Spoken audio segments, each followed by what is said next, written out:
everyone, and welcome back to Honey at Home. I'm Nicole. And I am Caroline, and we have a fun episode for you today, but we actually just wanted to have a quick little discourse on napping. We do. Well, because we are particularly tired today. First of all, it's 5 p.m. We're recording this at 5 p.m. Yeah.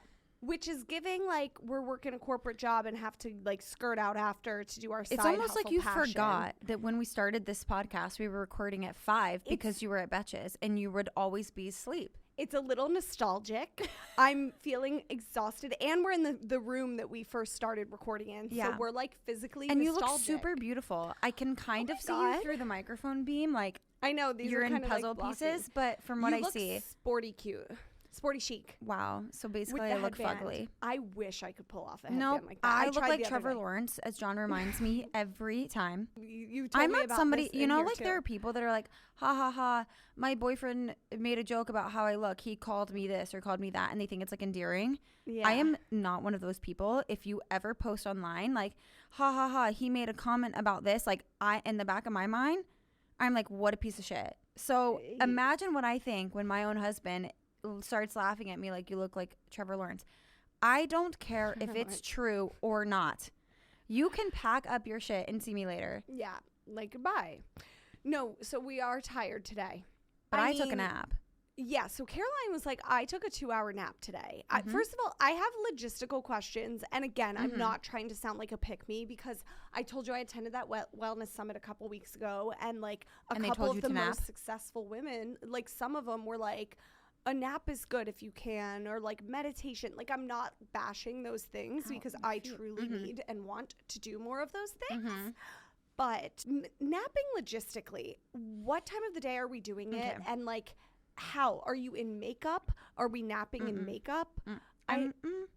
Okay. First of all, there are things called planned naps and involuntary naps.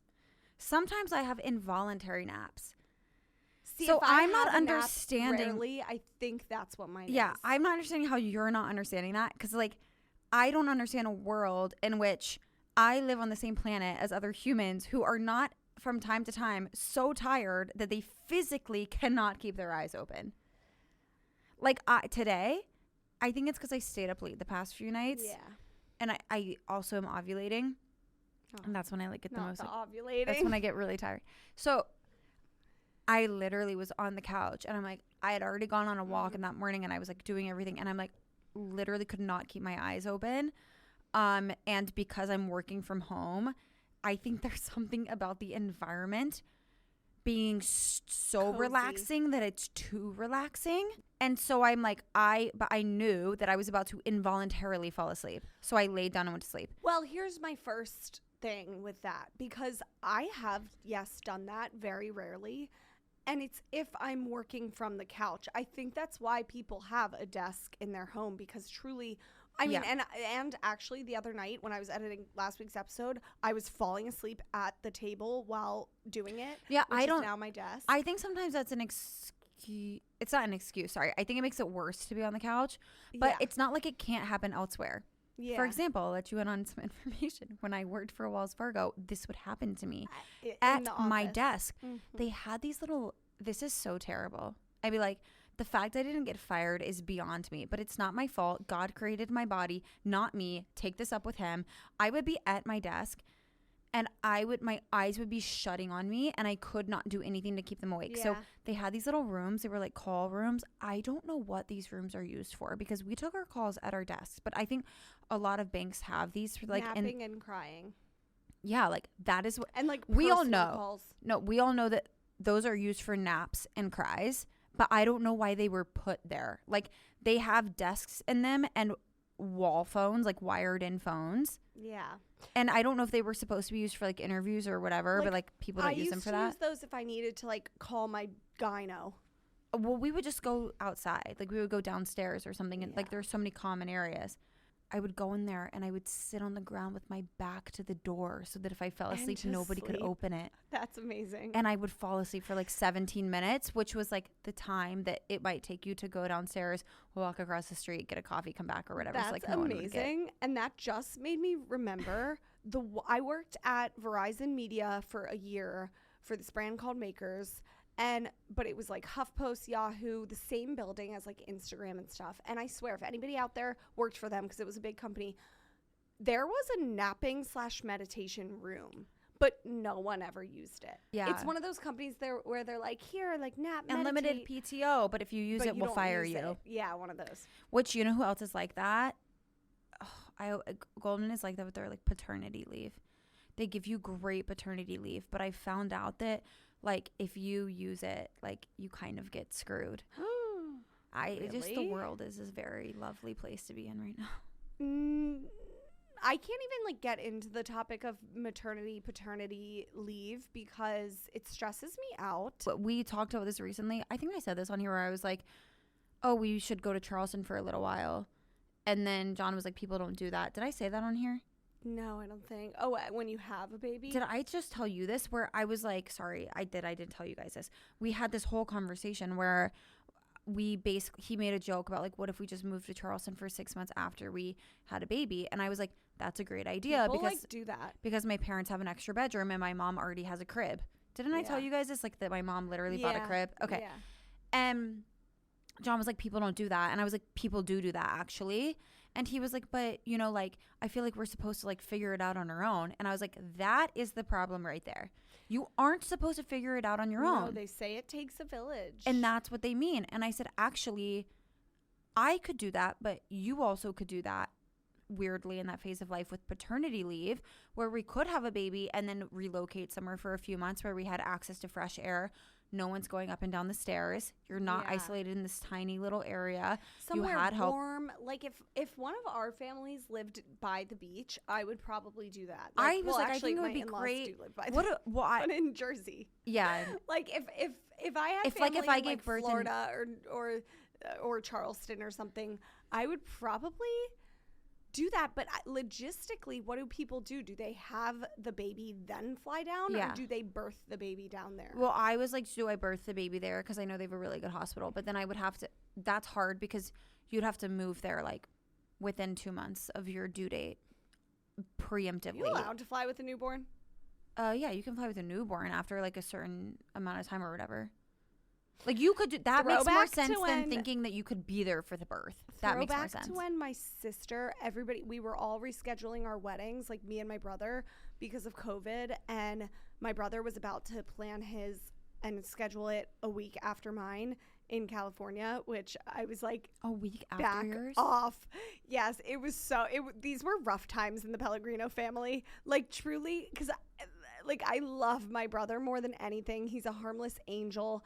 Like, no, that's a boy decision right there. But it wasn't even. It was like him and Navi, who again, you guys know are like Navi for president. Truly, like this audience loves. But it was just like it was like the only date these venues were giving them, and like ours too. And it just was about to fall like that. And then Jenna my older sister, was giving birth like a mere couple of weeks prior so to she her couldn't second. Fly. Well, so she was going to have to give birth and then leave newborn with her in-laws and fly to LA. And we ended up, thank God, getting to move stuff around. And it was really long stressful. After she gave birth, because she gave birth in August. And I got married in September.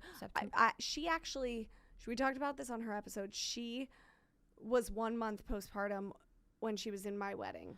So you can fly. I mean, but my wedding was in her town, so it was fine. But then Chris's wedding ended up being a couple months later, so she could easily fly and brought the baby actually. And then at the hotel, she like went through the babysitting service, and then at the last second like freaked out and was like, I don't want to leave my baby with the babysitting service. And I remember like being like, why? Like they're like trusted babysitters, just like it's a nice hotel, like leave them. And now I'm like, oh. Was it the first time she was leaving? Yeah, and she was like, I don't know this person. She just like got weirded at the last. It wasn't like anything they did. And thank God though, her in-laws were there and like watched and I think we brought Jackson to the wedding and put like headphones on him. Like truly. I do feel like that's probably normal. I gotta give it to her because she really has been making like the whole motherhood of it all look easy. And I guess as I get closer, I'm sure you too, like just to that point in life, as you all know, like once you start getting closer to motherhood, like in your brain, in your mind, and then actually planning for it, I feel like you start like noticing what your friends and family like do more, like the stuff they buy for the kid, the stuff. I'm a Virgo. I've always. Oh, see, I was. I like have rules like with my friends and family. I'm like, you're going to hold me accountable for this, this, and this. Like I have conversations about this all the time. I literally know how much the Artie Pop is going for on Facebook Marketplace. No, because that's insane. No, but not because of me. It's because my friend, like I have a friend who is. I have a friend who is expecting her second baby, and she was in New York, and she was like looking for it on Facebook Marketplace, and then I got all into it, and I'm like, I like just like to pay attention to what people like. What is this device? First of all, I thought it was called an Artie Poop. I'm like, what the fuck is that? It's an Artie Pop. It's a baby carrier that straps onto you. Somebody needs to explain to me why these things cost $400. But apparently it's worth it. Like they're like, my friend is like, listen, this is my second baby, and it's the one thing I'm splurging on because I didn't for my first baby, and now I'm like, no, it would have been that worth it. But have you noticed there's something every parent has that they say that exact sentence about? They're like, oh, but the snoo, this is the one thing I'm so glad we splurged on because I needed this. Yeah, but and I'm like, so all of you have told me you need something different that's $400. So I guess we're just But I trust the second time moms more because they're like, yeah, this is tried and true. Like they've already debunked a bunch of stuff that they don't need. So if they're going to go spend a bunch of money on it, knowing that they might only get use out of it for one child. Yeah. And it's still worth it to do it because they miss not having it so much the first time around. This just made me excited for that point in life in this podcast. Like, who knows when that'll be, when we get to like in-depth talk about our favorite baby products. Oh, that'll go on forever. I might be in Charleston. Oh, God. I'm just kidding. But, she's moving. But what I was saying, it's a really privileged thing to be able to do something like that. Yeah. And not everybody gets to, and it's cool that I would be able to get to. At the same time, a lot of people, when they want to have kids, move back closer to their family for support. Yeah. And that's also not something that I am willing to do. I don't want to do that. I also cannot afford these like huge spas in New York where it's like the postpartum recovery or whatever based on the Korean I think that's what it is, like the recovery, etc. So this is like my happy medium, and it's cool that I might like have the opportunity to do that, so I don't feel like I would not pursue it just because I'm like, oh well, people don't do that. Who gives a shit what people do? That would also save money, like if you wanted a night nurse a couple days a week or things like that. You would get help, yeah. Or just like, what? I don't believe in not doing things because people don't do them. Like, do you do it? What about the art of just like making one of your mothers or in-laws come to you? That's kind of my plan. That's what people do, but my mother-in-law doesn't know it yet. Where are they gonna? Well, we have the second bedroom. Yeah, but so we're gonna, for me, like that doesn't. Well, you have to move to Hoboken. We're not moving. Like, we're definitely having a baby in this apartment. Really? I've already told you this. I know. I just like. We're having a baby in this apartment, which means that's the 5 flights of stairs would be a problem for me. In the newborn phases, like I like when parents come stay with them, but I don't know if that would work for us. You should do that. Yeah, I'm gonna like have like cycle in family. Like once Pam's tapped out, Jenna, you're in. Like I'm just gonna have a rotation of visitors, but also I might just be like, okay, time for some alone time now. I don't know. Okay. Anyways, let's get into it. Yes. So here's the thing. Okay. I did want to bring up, you said happy holiday season. We are getting into the holiday season. Oh, yeah, I did. But I didn't actually say this on here yet. Well, but happy holiday season. But that fucked up the transition in my head. I'm so sorry. Okay. Happy holiday season. No, so we are getting into the holiday season. Normally I'd be like, let Thanksgiving have its moment. But this year I'm weirdly feeling so excited for Christmas, way more than last year. I think, again, it's because, as we all know, we skipped Halloween pretty much and like fall in general. So I really want to go balls to the wall for Christmas. Like I want to decorate. I think also because like I'm more excited about my space this year, like making me more excited to actually decorate. That makes sense. So basically, before this episode, I was in my Instagram Reels DMs with Mike. And I was like, you can tell where we're at in our lives and our relationship based on what reels we're DMing to each other and sending to each other. I don't know if you guys do this or if other couples like don't do this, but I feel like a lot of couples do. But so all of mine lately are like, this is what Christmas in London looks like. I'm clearly like trying. Well, you know that mine look like the all year round. Yeah, they look or like the send this to the first person on your who's traveling. Yeah, like the first person on your send to list is the one that you have to go. Those get me like crazy. I'm sitting that and I'm pretending John is the first person on my DM list, and it's always the same person. Or it's for me, yeah. Of course, the ones that are like the third person on your send list is getting pregnant this year. Send it. Oh, I look at that too. Like, I'll be like 1, 2, 3. Oh my god. Yeah, and it's always like not the person that's going to. Yeah, but yep. So I've been sending Mike like Christmassy ones. It's just so funny because I'm like you can tell what your man wants you to do and be like based on them. So Mike's like, when we moved, it was all like Amazon home hacks. He went on a Amazon home hack obsession. Can we please have a moment for the Amazon home hacks? Husbands are synonymous with the as seen on TV personality. Oh, yes. I cannot explain this, but it's like they just give as seen on TV. John loves a gadget. Yes. If John could buy one thing for the rest of his life, it would be a mother effing gadget. New type of cheese grater. Hey babe, what's this Amazon package? So yeah. Literally there are no gadgets. Truly? If I have to answer the question why we can't have an air fryer one more time, it's like because tomorrow you're gonna ask me for the soda water machine, and then the day after that, the creamy. If the Ninja Creamy, if I hear, we were in Sam's Club the other day, a whisper in my ear goes, oh, we should really get the Ninja Creamy. I said, you know what? Say Ninja Creamy one more fucking time. Shut the fuck up.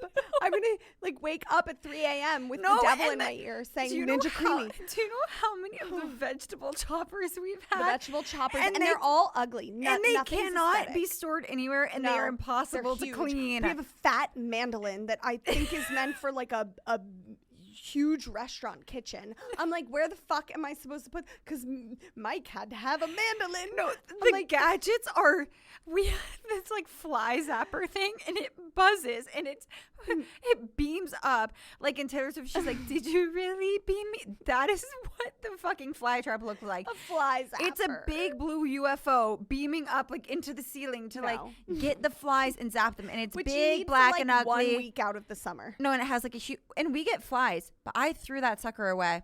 Please, I don't want to see it. Or the squatty potty. I'm tripping. The squatty potty.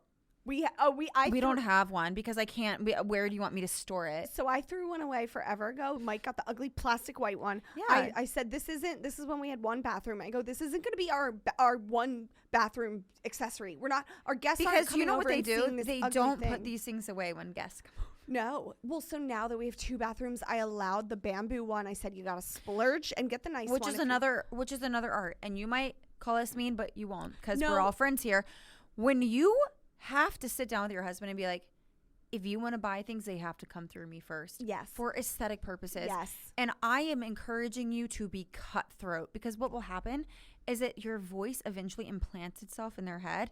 And at some point, they will start to pick out things that inherently you would pick out because they're so nervous of your little voice. This before, and it's smart. That they start picking out what you would want because they want to like what they pick out, and they don't want any feedback, and they don't want it to be pushed back on, and they want approval, and they want the autonomy. So it's like if you're a little rough like a few times, being like, that is so fugly, eventually they really get trained to pick out nice stuff. I gotta give it to you because that's so smart, and you actually inspired me because to be mean, as I've been getting like all new stuff after the move, Amazon going wild, like it's the little things that all add up to make your space look aesthetic. Like for instance, I know you did the whole like green vibey trash can. Oh, like, yeah. who knew a trash can could be aesthetic? Yeah. I ordered a nice cream one. Mike was like, here, what about this one? And it's like stainless steel, ugly, black and silver. And what did you say? You said ugly. And I said no. I said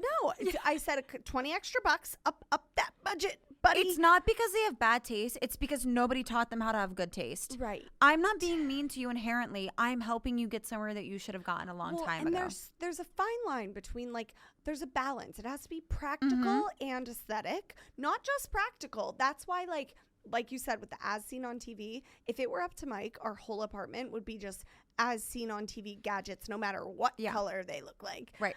And I can't allow that. But they don't think it through. You know what I mean? Yeah. Like, all it took was really for me one time to order something or whatever that I knew John in the past. I've been like, I hate it. And I guess I just like decided one day I woke up and I was like, and who cares? Nobody asked you. And I ordered it. And I don't even know what it was, but I just feel like this is what happened. And then because as John does, we'll be like, wow, that actually looks really good. Did you pick that out? What is that from? And I'm like, in that moment I knew, I think you've lost the right for me to listen to you. Yeah. From here. Because the thing you couldn't understand is now the thing that you're telling everybody that you love the most. Yeah. I was like, so you just don't get it. Now he gets it though. Do you want to see on the home and reels note right before this, Mike? I'll post this on Honey We're Home because it's so funny on the Instagram. Make sure you're following. He sent this one reel that's gorilla sectional sofas. It's literally, for those of you watching. Oh, it's these sectionals that are first of all a massive gorilla turning into a giant couch, and he sent that literally at 4:26 I mean, it's AI, PM. right? Yeah, I would hope. And I'm like, I don't. What was that? Like, it did make me laugh, and I was like, I'm cracking up. It is funny, but I was just like, is this? Are you saying you want one for the man cave one day in our future? Like, I was like, what? And so I don't know. It's just like the whole, I guess, like, submit, if you're listening, submit what you and your husband send to each other, because I think it tells a lot about. And the ugliest thing that your husband tried to put in your house. Yes, and the ugliest thing. This is funny to me because John has better taste than most men that I know. But I know I put that taste there. Despite he can accept it, deny it, doesn't make it not true. Yeah. See, I need to put the taste in a little more. I've taken the approach of just like, you sit back and let me order versus like you come up with suggestions. I don't want to order everything because that's like so much of the mental labor. Yeah. Oh, I'm mentally spent. Yeah, I get it. And we all know that I can't keep my mouth shut about anything. So the second that I'm like overwhelmed, I'm saying that I'm frustrated and overwhelmed. So I don't want to order everything. I need you to know how to do it. Yeah. Like, you have an obligation to learn how to do these things. Sorry. Like, I don't like when guys are like, well, you just hate everything I pick, so you just do it.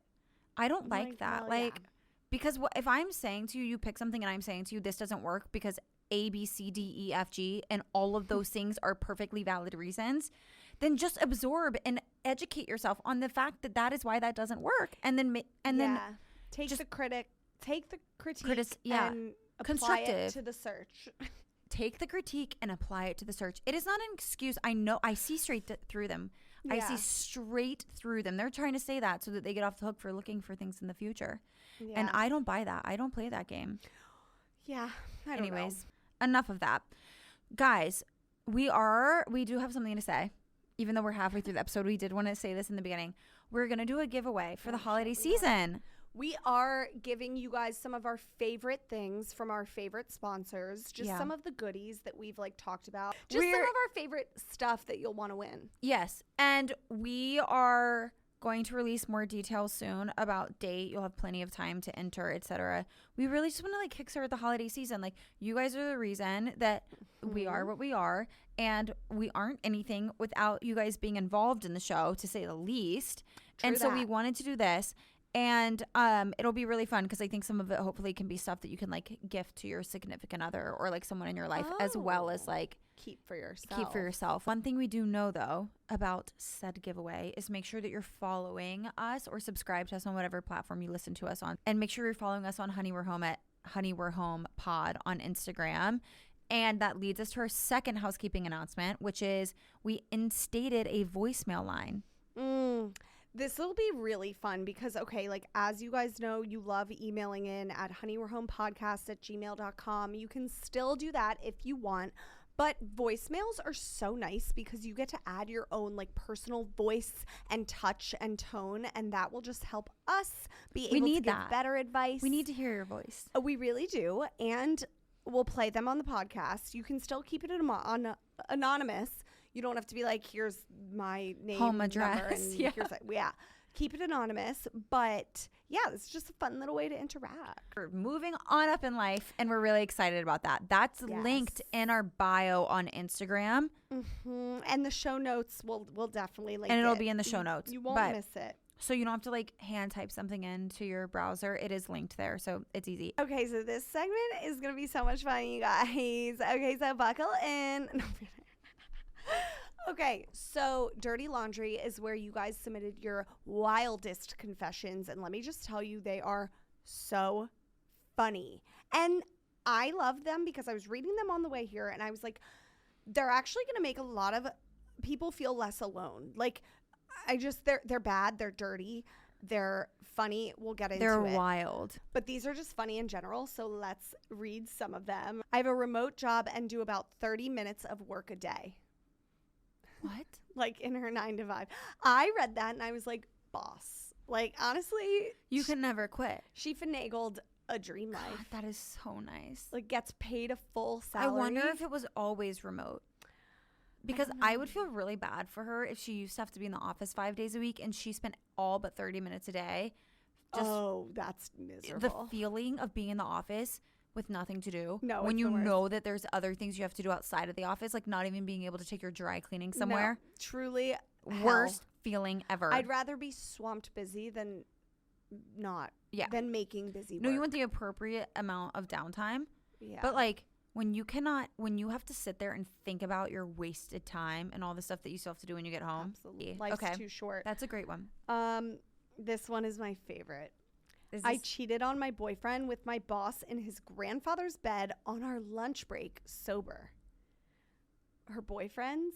Cheated on her boyfriend with her boss in his grandfather's bed. I need in more her details. boss's grandfather's bed? Yes. Why is her boss's grandfather still alive? Or maybe in her boyfriend's grandfather's bed. Yeah, I don't know. Why was she at the house? Why was she at his grandparents' home? The sad thing about this one is, my fetish is like bosses. I know. And so when I saw that, I was like, you were intrigued? You got like hot and bothered? Yeah, I was like, ooh, okay. On the bus. Like, I don't condone cheating, but like, boss, okay. Wait. She hooked up with her boss in her boss's grandfather's bed. I don't know if it's the boss's grandfather. It might be the boyfriend's. At least they're not married. On a lunch break. That's the first thing I have to say. I'm assuming it's like a job that gives you a lunch break. That was the blondest thing I've ever said. No, okay. A lot of people do not get lunch breaks. So I just need to be very clear about this. At least they're not married. It's her boyfriend. But the grandfather's bed is sending me. You know what I mean? Like he might have wet the bed the night before. You don't know. Yeah. Have you ever done it in in somebody's bed? Like in somebody's, not your bed? Probably. But I don't know, like when you're like at each other's parents' houses. Or like I'm thinking back to like high school, like friends parties. Like yeah. Me and my friends would have parties at whoever's parents were out of town that weekend. Yeah. And like people would just be banging in that is so okay, yeah, that's a great point. Or like the siblings' beds. But no one was ever allowed in my parents' bed. Like ever. See, they weren't supposed to. It was a thing of respect, but yeah, I remember one person did. If you did that, you're not invited back because also you're going to be the reason I get caught. So F you. Like now I have to change the sheets, wash them. Like, no. Oh God, high school was crazy. No, people doing that in high school is like, that was like the kid that was like bottom of the barrel, like scum. Yeah. You know, because some of the biggest fuckboys in college or at high school were actually the nicest to your parents. Like they were the most like charming, you know, but they just were the worst to date. Yeah. But your parents would like love them because they would be like so sweet and charming and da-da-da. Like, so those would always be the kids that would never be blatantly disrespectful to your parents. Because they might be there the next day just like chatting to your parents or whatever. Yeah, no, it was the losers. Yeah, that's dirty. Okay, what's another? Okay. I have a whole alter ego Finsta where I sell feet pics. Listen. Oh my gosh. Times are tough. Wait, I wonder how many people do this. I mean, I do. No, I'm kidding. the way I was saying that like sounded like no, you would like any feet fetish person would like run for I have a whole Finsta. I mean, it's great because it's just her feet. Nobody will ever know. I hope she makes bang. Yeah. I hope she's like stashing away. Yeah. I mean, people do that. I've been in the DMs. I've been offered just That's like a great confession because what you can't like you're not going to tell your friends. Yeah, no, you're going to tell us here. And we can't trace it back to you ever. Or I we're wonder, just do like you that's tell smart. your husband? You have to, right? If you're raking in cash. Oh yeah, like does what he if they support? I think Mike would. Mike just like loves making a buck so much. Like if I went to him and I were like, Mike loves a buck. Mike loves an extra buck here and there. If I was like, I think I'm gonna start selling VPICs, I really think he would totally support it. Like, as long as my face wasn't in them. Oh my God. Have I told you? I've told you guys this before about how I had the guy following me at Wells Fargo because of my feet. Yes. You've told that story. We don't need it again. Right, no. guys? Right. No one needs a story again. However, there's like a running joke because I have chubby feet that like, why my feet, you know? And I danced for like 20 years. I have dancer's feet. If I told John that I was doing that, he would bust out laughing and be like, are people buying those? Like, I don't have cute feet. We've said this before. Both of us wouldn't even have a chance with the feet. I don't think that I'd ever get past the point of to support because he would just be like, yeah, no. He would just know I was lying. Yeah, he'd be like I have bunions. Yeah. I accidentally left a tampon in for 2 weeks. Thankfully, it wasn't worse, but be careful, ladies. Like that, we've all done that. I personally haven't. Not. No, when I say we all have done it, I mean all my friends in high school. Like that my is sister's really friend dangerous. Once left it in for like 2 tampons in. That's a really scary one. I checked my boyfriend's phone and knew he was going to propose. Oh, I saw that one. That's like a thing. But don't do that to yourself, girlies. I have said this so many times. The person that ruins the surprise of the proposal is often you. Like, you are your own worst enemy when it comes to somebody proposing because we just pick up on too much as women and amateur sleuth investigators, as I'd like to all give us the badge for. You have to play dumb. Yeah. Men are not, there are some men, not all men, but many men are not as cryptic as they think that they are. And so if we use our best investigative skills, we could definitely deduct. You have to play dumb. When you start knowing that it's coming, you've got to like plead the fifth on your own brain for a little bit because you don't want to ruin it for yourself. Yeah, don't ruin it. It's not fun if you do. It's just so much more fun if you're surprised. But also, if you don't want to ruin it and you check the phone, it's giving the same energy as like checking in the attic for your mom's Christmas presents before she wraps them, you know, like a kid who does that. Like, you're just gonna ruin the Which day. Which is how I found out that Santa wasn't real. Yeah, I'm telling you from experience, it's a bad idea. But also, like, it's okay to check the phone. Just like know when to do it. You know, I'm do a phone it checker. if you have the engagement looming. I have only phone checked very rarely, and it's with a purpose. I'm looking for something. I look for something. I often find things John forgot to tell me. I don't look that often, but often isn't. She's looking. Like, I probably have looked at John's phone 3 times in the past year, and I continue to find things but I don't. We need to define look. Like, I'm not searching through stuff. I actually like. I'm on John's phone all the time.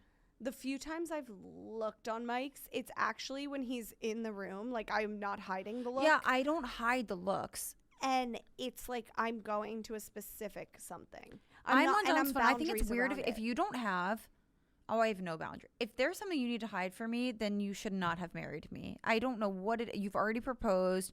You're not hiding a pregnancy from me because I'm the one that can get pregnant. Like, what? There's right, nothing what I should hiding? be able to find unless it's like a notes app about gifts you want to get me. Like, I'm not going to click on the app that says gifts for Caroline.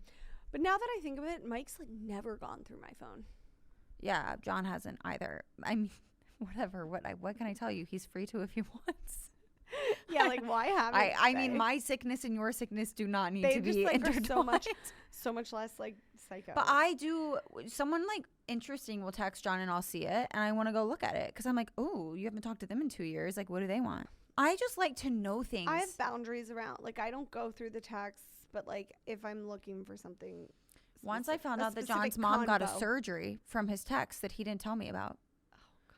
So that is why I do it, so that. You guys are going to hate me after this episode. You're giving psycho, but it's okay. We love you. But then I'll be like, how was your mom's surgery? And he's like, oh, shoot. And I'm like, uh-huh. I couldn't live with you. Okay. Why are you forgetting to tell me about major life events? I don't know. That's on him. This person says, I have a crush on my 42-year-old school principal. I'm married and he lives with his parents. Okay, there are a lot of grandfather parental I know. situations. There's a lot of other girlies out there with the fetish. Is this a hook? Is this like giving them a throwback to bad boy in the parent's house in high school? Yeah. Okay. Being 42, living with your parents. Yeah, like that's the ick. I want to tell you, if you're listening, it can't possibly be worth it. Yeah, no. There is Don't pursue. Please remind yourself in all scenarios that it is not worth it. Yeah. Even if your husband lost his job for the next 2.5 years and it would never be worth it. Like, yeah. At all. This one says, I despise my BFF's husband and so does my husband. Okay, wait. I did want to talk about this one. That's a rough sitch. Like, despise. I want more details. This one I wish was a voicemail or an email. You said something at the beginning where you're like, I think a lot of people are going to feel less alone after reading some of these. Mm-hmm. I think this is more like what you meant. Like, that type of like this submission. Principle. Yeah. Yeah, I don't know how many people are sleeping with their principals. But, I mean, this I think is more common than... Yeah. And then that's tough because who can she tell? Not the BFF. Well, we're just at I'm feeling way too honest today. We're at an age in life where people are starting to choose life partners because it's the right time for that. So if you have known somebody for 10, 12 years, we're starting to get to a point where it's really highly probable that you may have preferred a partner that they've had in the past over their current partner. Or you might have felt like a past partner was more compatible for them, but this is the one that they're going to end up marrying. And maybe there is something behind closed doors that you don't know about that makes them more compatible. But we are getting to that age where like a lot of people are just ready to settle down. And so whoever they are with currently might be who they settle down with. They're just grabbing because they need someone. And, well, that's the thing. I think with these, like, I need to know more, like, why do you despise them? Like, what has he done? And at the end of the day, like, you have to keep in mind you're not going to love 1,000% love every single one of your friends' partners. However, my thing is I always ask at the end of the day, the most important question is, do they make my friend happy? And if the answer to that is yes, then I gotta love them. But okay, true, but sorry. But if they've given you reason and good valid reason to despise, then go off and despise. I feel like the problem is not that they don't make the friend happy. That's a different thing. But if you and your spouse despise them, like, you know how typically if we don't like somebody, Mike or John will just at least play devil's advocate. Yeah. Because they're just like, I don't know. I like them. I don't know. I think you're being a little bit of a harsh judger. Like, I think when both people actively do not like somebody, it is probably because of something that they did. And then I think the further issue is that is your best friend. And now you find yourself in a position where you don't really want to hang out with them, and because your partner also despises him, might sever the relationship with your friend. That's what I was thinking. He doesn't want to go on the double date either. Yeah, there ain't gonna be double dates. Like, you can still see your friend. You can do a girls' night. You can, but yeah, there's just not gonna be those fun couple hangouts. It's like, I just think that this might not be true for everybody, but I think about this sometimes. When you met your person in college, or you started dating when you were younger, the first subset of people that get married in a friend group, they're typically a little bit younger than the average. They're getting married because hopefully they just found their person really young and they're like super, super in love. Mm-hmm. Then you have a group of people that get married later, let's not even call this later, but like, let's say mid 30s and these late 30s, early 40s. These are people that were really willing to wait until they found their person. Like, they were not willing to settle down at all. Yeah. I think that there's an age group in the middle where it's sort of a toss-up. Did you just meet the right person at the right time? Or are you in the group of people where you were just at a place in your life where you were ready to settle down, so the next person that you dated kind of fit the bill regardless? And if that is true, that is fine, and those people still make your friend happy. But you might find yourself liking them less than you like some of your other friends' partners and spouses who you really feel like they were like made for them. Right. Like, they hand-picked and selected and worked for that person versus this one who just... But then again, like, would you rather have your friend... First of all, I'm very much against settling in any aspect of life, especially your relationship. So don't do that. But if your friend's settled and they're in their 30s, I guess you don't want to like condone them. Condone is the day of the word. You don't want to the word of the word. Am I okay? You're just tired, and I'm 2 glasses of wine, and this is a fabulous combo. No, but you don't want to condone your friend settling with somebody just because they're getting older in life. If they're like 40 something, I don't know. But then there's nothing you can do about it. But also, that's the thing. Like, what are we really supposed to do? Would you rather have that friend be like alone and sad, or happy with somebody who you despise? Though, and that's where I get. This is what I would say. If you are in a position where you know somebody or related to somebody that is dating somebody or with someone that is mean, boundaries. It's really hard, and you just have to put up your own boundaries. Exactly, because as far as you're willing to go for that person, they're not able to see that at this time. Yeah. And it's really hard to watch somebody go through a train wreck that you felt like you could stop. But I have learned the hard way that you cannot stop it. So yeah. Well, and you can still be a good friend to that person on an individual level while setting boundaries of just like not wanting to see the partner. So, well, and if you set the boundary of not wanting to see the partner, be okay with the fact that they might not want to see you, the friend. Yeah.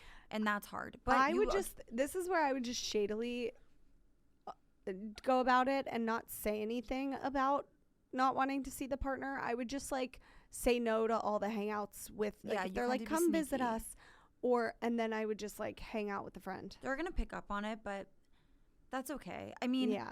I do think that you don't have to, like you said, condone certain behaviors that you despise. Like, you don't have to feel like you have to agree with them when they start kind of praising something about this person or getting really excited or fangirling over something about their partner that you're like, what? Like, that's not right, or that's weird, or why are you looking? Like, you don't have to jump on that bandwagon of having that same rhetoric. But to do that, you have to be okay if they feel hurt by you for not doing that. And at the end of the day, you can only go to sleep with your own actions. Also, chances are, if your friend is dating or married to somebody that sucks, deep down they also kind of know they suck. So hopefully they won't be as like obnoxious about them in your face and be like, oh, Chad is so amazing, he said hello to me today. Like, talk about bare minimum things when they know. So maybe like they'll just keep Chad out of the convo.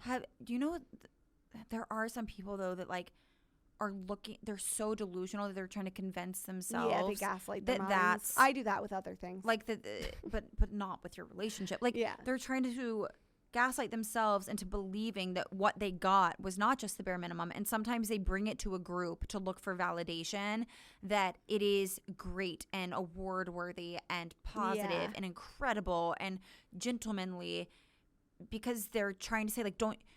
Okay, so you know how sometimes we talk about things that the boys do that like really bother us or whatever, or I'm like, oh, I go through John's phone, da-da-da.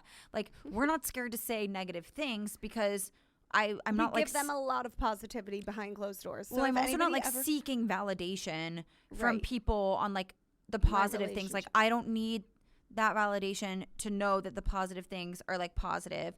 I actually get like uncomfortable when people are like, oh my God, like John is so sweet, da-da-da. And I'm like... I don't know why, because I'm like, I don't want you to feel like I'm fishing for that compliment. Like, I'm okay without it. But I don't mind saying the negative things because I don't think that it's like this like delicate thing that's going to like sway the balance on him. And this has always been a test for me, if I am ever scared to say something negative or say something that happened in fear of a negative response, then I'm in a much dangerous situation than I realize. You should never be scared to tell the truth. But I do think that there are people that view it that way, but the opposite. So like if something small but positive happens, they're like, well, all girls have this experience. So like if I go and say he held the door open for me, isn't this the cutest thing ever? Like those girls are going to reaffirm me that that is actually the extra mile, even though deep down I know it's not. Yeah. So then they like try to fish for it. Lost you at the end. Okay. That's fine. But no, I see what you're saying. But they're fishing for it. They're fishing for the relatability. Yeah, like we don't need to fish for validation, but some of those girls like deep down know their situation sucks, so they do that to make themselves feel good and get by. Hey, you don't have to be party to that. Yeah, no. That's like that's a version of enabling. I think you can be supportive to your friend without enabling the personal gaslighting. Yes. Yeah. But you also don't always want to have to be like, actually, you deserve better. Not everything needs to be that conversation. Right. This one's fun. She says, 3 weeks before my wedding, I met a guy and literally could not stop thinking about him. This is a long one. 3 months later, I got divorced and started dating him shortly after. We've been together for 2.5 years. I tell people there was no overlap and make excuses for why I got divorced, but really it was because I met him and knew I was with the wrong person. She wrote that in 4 different question boxes, like I had to like this read is it backwards. Crazy. Yeah, so she was about to get married, essentially. Met a guy right before, 3 weeks before. And then they got married. Like, she still got married. And she's with this new guy. She got married to the first guy. No, she still went through I read this because I have a confession. Oh, got divorced. Yeah. She still married guy number 1 and divorced him 3 months later and went and got with the guy she met 3 weeks before the wedding. Cheater! But honestly, she didn't say if they hooked up. Yeah. Honestly, I have a confession. I hope she's not mad at me for this. I went to her page. And they're cute. Like they're obviously very in love. So much for keeping it anonymous. I mean, it is anonymous. I just want, if you're listening, like you guys look very in love and very cute. Yeah. It's meant to be what's meant to be. It just was, I've never heard a story like that before. I didn't know that we were like old enough for stories like that. I know. So I was like, wait, what the heck? And I clicked on her. She literally, they're so cute. And I'm like, this is whatever. She's obviously with the person that she's supposed to be with. So if you're listening, I need to go see. I'm proud of you for being so brave, but that is a crazy story. Yeah, like in the end, she definitely did the right thing. And that takes a lot of guts. Balls. Yeah. It is really hard to cancel a wedding. Yeah. People don't talk about that a lot. I've thought this before because somebody asked once, where was I? On some podcast, what would you do if like right before the wedding something happened or whatever, or like on the wedding day your husband did something like that made you want to leave him? I'd probably still go through with the wedding because I would too. At that point you're there. I know that's not the answer that people want to hear, but like that is literally true. Like, I'm so sorry. It's like I think when the emotions are that high and the stress is that high and the daunting, I personally would do it and be like, if it really was something that called for like an annulment, I would handle that after the fact. Yeah, I would definitely handle that after if like that is how I felt still. But I just couldn't imagine being like, this wedding is off. I'm running and goodbye, everybody. Like, I don't know. It's a lot of drama. I couldn't imagine doing it. I think that there are definitely circumstances that call for that. But I think that calling off a wedding takes a lot more guts than people realize. And I think that there are a lot of engagements that I think there are a ton of people that are engaged and probably take a break or have things to work through an engagement or have spats or moments of doubt and questioning that you do not know about. Like, I think there are a lot of people like that. Like, going through that series of a commitment and engagement can be difficult. And I do think that it's not as simple as like just calling it off. So I think when somebody does, you have to give them props for doing something that was really scary to do. Yeah.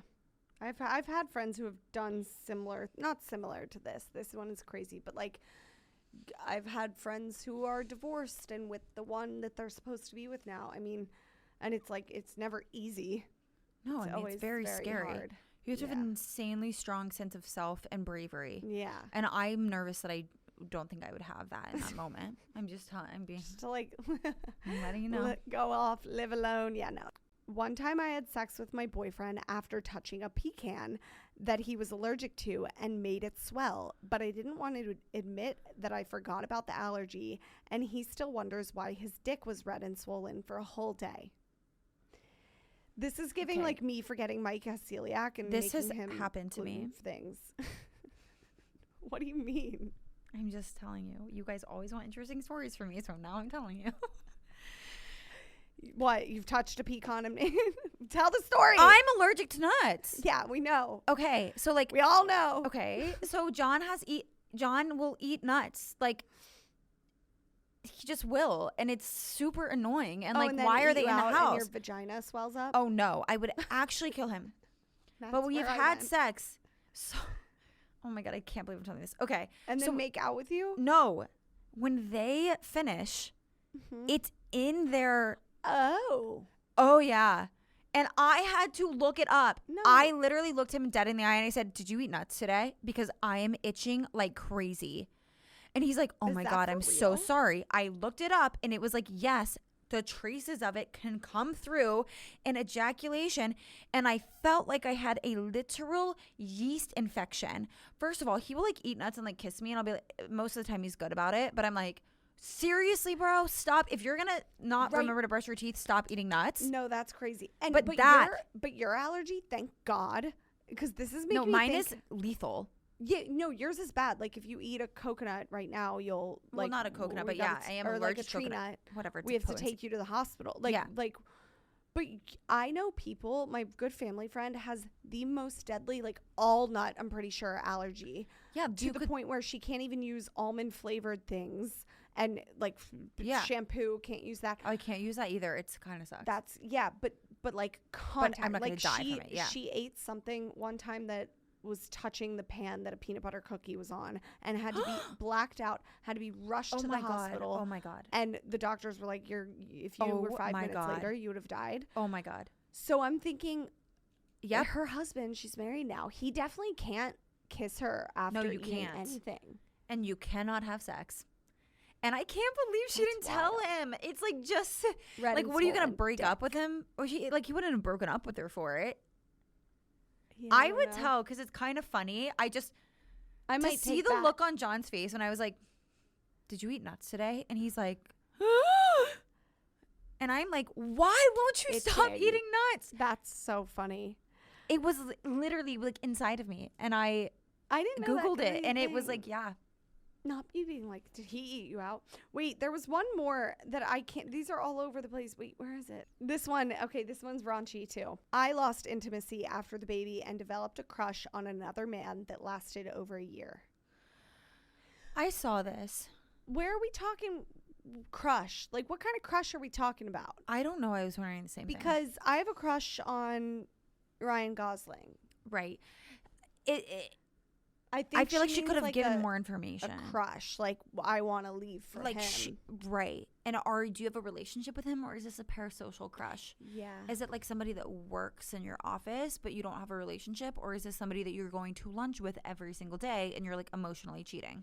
A crush to me is beyond finding them attractive. Like you find their looks, but also like their whole aura attractive. Yeah. And just like attracting. But it's almost like, can't you say, okay, that's just a fact that their aura is attractive. Right. And you can feel that for a second and then also be like, but I'm not going to develop a crush on that person. Yeah. Well, and I think like the healthiest relationships are when you can develop this crush on somebody's aura. This sounds so weird. I know exactly what you're saying. And then you can almost just like tell your husband that too. Like, oh, you know, so I really like that person. He's really cool. And like, yeah. And then the best is when your husband's like, yeah, so-and-so is a good-looking guy and, like, cool. They are dope. That's like, what I'm saying. You almost develop the crush together on that person. Because they're just, like, opinions about a person. Right. And I don't know if they need to develop into, like, a fixation. That's a better word. A fixation. We're not, like, going I don't think the fixation's healthy. Yeah, we're not. Or good. We're not thinking. Like, I think you should be fixated on your spouse. You shouldn't be fixated on somebody else. If you find that person is taking up brain space, that's bad. I just like am so obsessed with John. Like everything about John is like so intriguing to me. Yeah. Like I just like love to watch him all the time. So like I'm picturing you just like creepily watching him. Watching on. Yeah. No, it would be hard for me to be also fixated on somebody else. Another. Yeah, like I don't have enough energy. I don't have anything left. Like no. I literally last night John was like, we went to get wine after work, and he was like, did you like my outfit today? And I'm like, I told you that I like your outfit before you left for work this morning. And he's like, yeah, but you tell me that I look beautiful every day before I leave for work. And I'm like, yeah, it's lost its meaning. Which is so rude. And I'm like, because you do. And he's like, you look at me with your eyes half closed. Like, Bubby, you look so cute today. Like, you can't even see my outfit. And I said, no, I look at you up and down every day before you leave for work. I genuinely think that you look so cute. I have to tell you because I can't even keep it inside. I do that too. Show it with words, but they don't do that. I know, much. And I really followed it. I really sunk it home after that. And I was like, but on terms of the crush, it's like I go through phases where like I had a crush on Nicholas Chavez, like everybody else in America. Know who that is. The guy who played Lyle Menendez in The Monsters, like the actor. Oh, I haven't watched with that the yet. edit. We were all watching the edit over and over. I did see some of him in some interviews. Yeah. Like we all had a crush on him, and did I fixate a bit? One could say. Okay, well that's parasocial. One could say there was a fixation. I watched the edit 10 times. One could say in a row every day. Like, but at the end of the day, I think also a bad crush is when you even have the inkling of acting on it. Like I would never act on the crush of Nicholas Chavez and like DM him. Yeah, I think that is interesting. Did you find the one about the couple that was going to sex parties? Oh, that's the one I was looking for. I knew it was. Where they said we started going to sex parties last year and haven't told any of our friends. That is something that you only tell strangers on the internet. So, and where do you find these? I thought these only existed like in Hollywood. I didn't realize that these were things that like normal people did. The sex party of it all. Yeah. So you know how we wanted always to say something about this. Mike has a Rolodex of 5 stories that he tells on repeat, and that's it. No more, no less.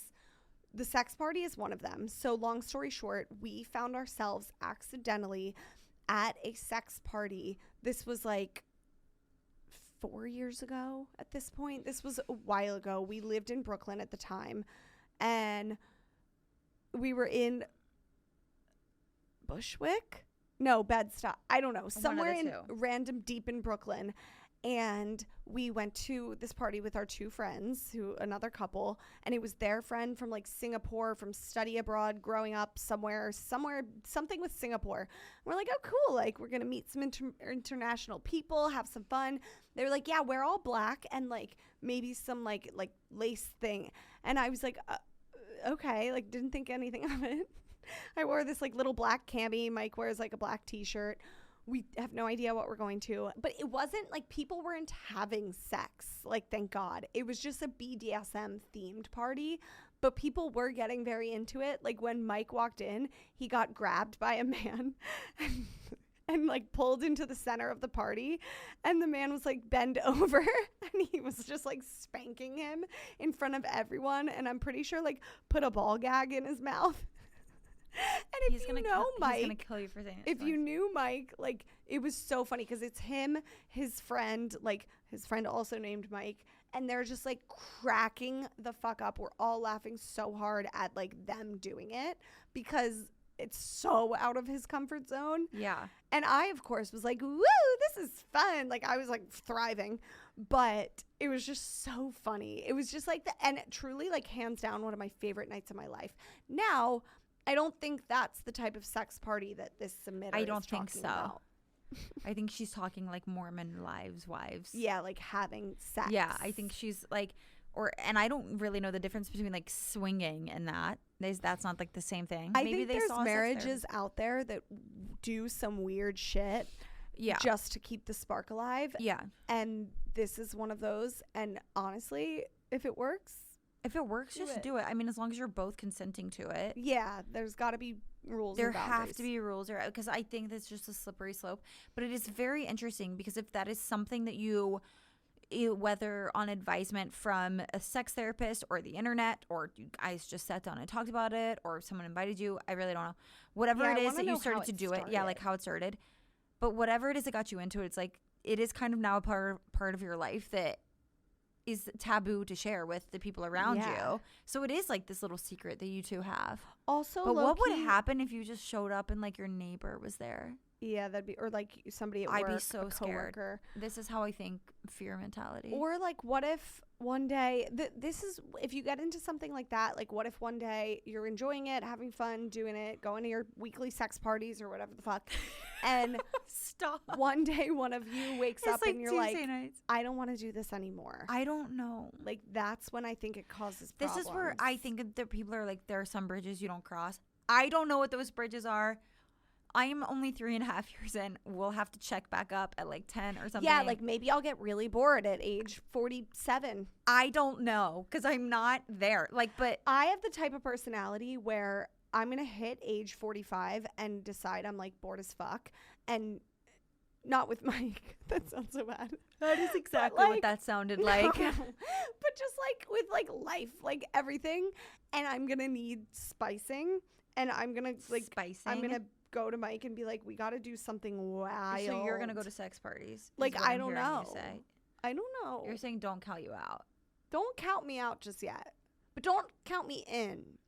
Because they do sound scary. I could not imagine. Do you have to get tested every week? Oh, that's scary. I don't know. I have like a lot of questions. I really do. I love when people, like a friend of a friend of a friend went to Italy this past summer and went to a full-on like sex bar where it was like a gay bar, but he said he was like it was crazy. Like he was like, even it was super overwhelming even for me, and I've been to some crazy shit. Like gay people like go off to some crazy stuff. This was like everyone, right when you walk in, it was a naked bar. That's what it was. Butt ass naked. You check your phone at the door. Have I told this on the podcast before? No, you've told me. And oh yeah, and it's just, I was like hanging on this story because I could never, but I just love when other people do that I know. So he was like at this naked bar and everyone around was just doing sexual things like right out in the open, and it was super dark, but like still, and you just find somebody and like do you things must with have them. Like zero performance anxiety. Me? No, like to attend. I was like, I can't go. But yeah. Well, why was I invited? I don't know, because I think you're under the influence of things. Like, I don't. That's true. So one or the other. Yeah. Under the influence or zero performance anxiety. Yeah. Well, and he was like, everyone around was. So it's not like people are sitting there like you don't have a phone. So it's not like anybody's being weird about it because everyone's doing it. I don't know. Still so weird. Okay, guys, this episode was so fun. We did do little icks of the week. We can give them to you very quickly. Mine was that John washes the dishes and does not put them away after he washes them. He leaves them on the counter, dried and clean, and he does not put them away. Like, finish the job you started. And I saw this Virgo TikTok that was like things to piss a Virgo off, and one of them was like, it literally said like not putting the dishes away, like after you wash them, like you didn't do the chore if you didn't finish the chore. And I just was like, yeah, this is something that upsets me on a weekly basis because in my mind, you didn't clean the kitchen until you've put the dishes away, wiped down every cabinet face, wiped down every handle, I don't wipe wiped down. Oh yeah. And I asked, did you wipe the cabinets? I know that you didn't. Like, never wiped a cabinet in my life. Neither has Mike. Our cabinets just like don't get wiped. Well, okay. I have to wipe my cabinets all the time. Like, that's cleaning the kitchen. You sudsing the dishes and leaving them there for me. Like, if I can't wake up and have counter space to.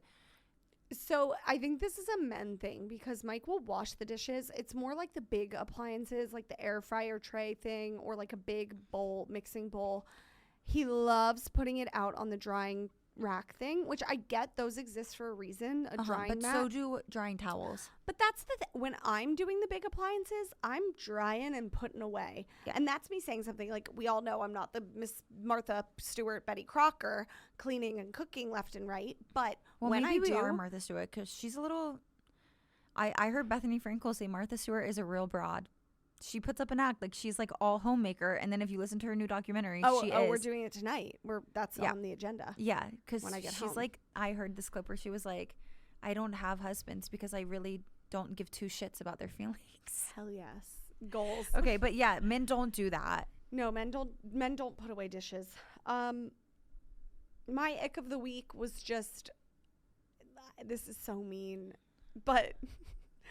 Mike hasn't done like a ick to like truly turn me off lately, so I couldn't think of anything, but he did get nose surgery on the deviated septum of it all. And I kind of gaslit him because I was like, I got this surgery when I was in college. It changed my life for the better. It's amazing. The recovery was nothing, blah, blah, blah. But like low-key, I don't actually remember the recovery that much. It was so long ago. So now I'm seeing the recovery is Are you tough. getting like flashbacks? No, it wasn't not even so easy. No, I don't think it was so easy. I was on summer break and my mom was taking care of me in college. This was like literal between freshman and sophomore year. Like I was. So perhaps it was so easy because your mom was. Like I was doted on.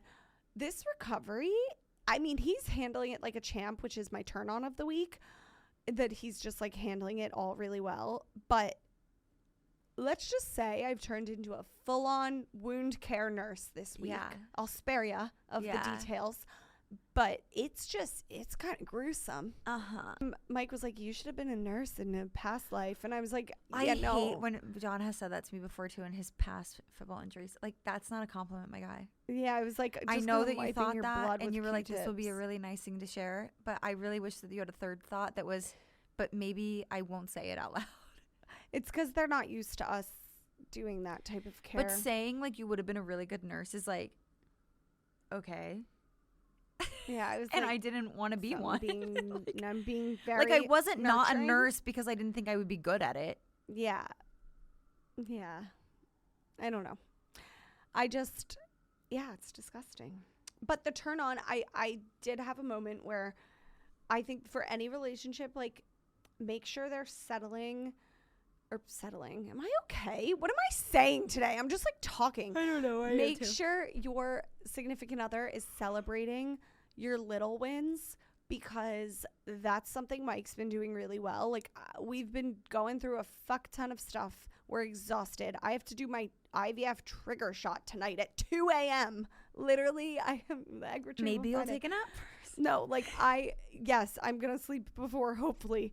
But like, I just feel like I'm so overwhelmed lately and I'm not moving as fast in areas of my life as I want. And one of those being just like getting our apartment and our space set up. And Mike's been really good about just like recognizing that and helping me by like celebrating the little wins. Like today he was like, you know what's really cool? And I was like, what? And he was like, this area. And he was like, it was like the credenza that we just got put up. And he was like, it's really cozy. And like, even just that acknowledgement when the whole rest of the house is a shit show still. Yeah. I'm like, thank you. I'm like, just again, it sounds like bare minimum, but it was just like, it's sweet. Like, that's nice. Yeah, I don't know. And I was like, again, this could sound like bare minimum, but I was like, there are some relationships out there and some men that expect their wives to just like be the perfect wife and set up the home and make it so nice and homey and put that pressure on their wife. Fair. And I have never felt that pressure because of him. I felt it because of myself. Yeah. But never because of him. And I said to myself today, I was like, that's a huge thing. Like, yeah, that he's not the person that puts I think it is a really big thing. I was like, if I never set up our apartment, I think this dude would still be fine. Yeah, but I'm going to. And I think that there's something to be said for that. It's like, any demon you're battling is your own, of like your own societal expectation. And we're lucky that we don't, lucky is probably the worst word for that, but it's not something that our partner is putting on us. And totally. They shouldn't, but it's nice that they aren't. Yeah. It makes a difference. And if they tried, I don't know if we'd be we would not be married to them if they tried to do that, that's honestly. There was someone out there. Okay, guys, thanks for joining in for this episode. Love you guys, and we will see you next week. See ya. Bye. Okay, I'm tired. It's